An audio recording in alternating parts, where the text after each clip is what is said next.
మాతృదేవతాభ్యో నమః, పితృదేవతాభ్యో నమః. శ్రీకృష్ణ పరమాత్మనే నమో నమః. ఆ శ్రీకృష్ణ పరమాత్మ అందరినీ కూడా ఆయు ఆరోగ్య ఐశ్వర్యాలు ఇచ్చి కాపాడాలని కోరుతున్నాం.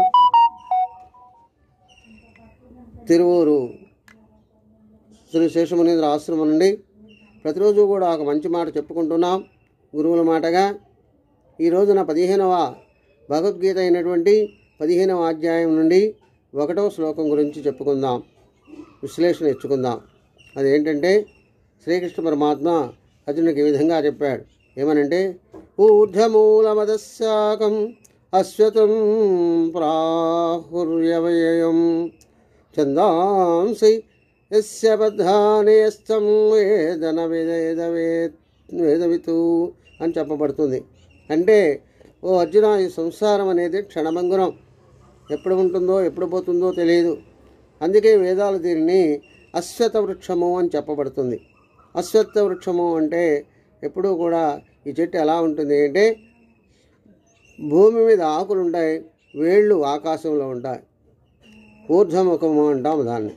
అలా ఉన్న దాటిని ఇది విచిత్రమైన వృక్షం కాబట్టి ఇది వేళ్ళు ఊర్ధ్వముఖంగా అనబడే సగుణ బ్రహ్మలో ఉన్నాయి.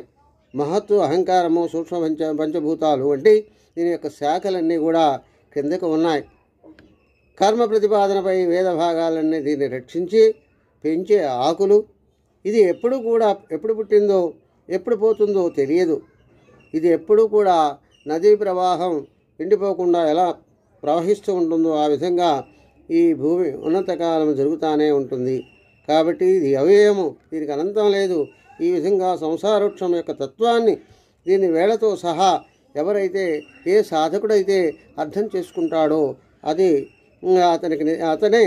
అతడే నిజమైన వేదవేత్తని తెలియచేస్తుంది.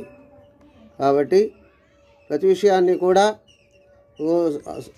గోలుషంగా సాధకుడు తెలుసుకొని ఆచరిస్తూ ఇది ఎప్పుడూ శాశ్వతం కాదని అనుకుంటూ తను మంచి భావంతో మంచి సంకల్పాలతో తను జీవించి ఉండంగా అన్నీ కూడా సాధించుకొని ప్రయత్నం చేస్తాడని తెలియజేస్తుంది ఈ యొక్క భగవద్గీత.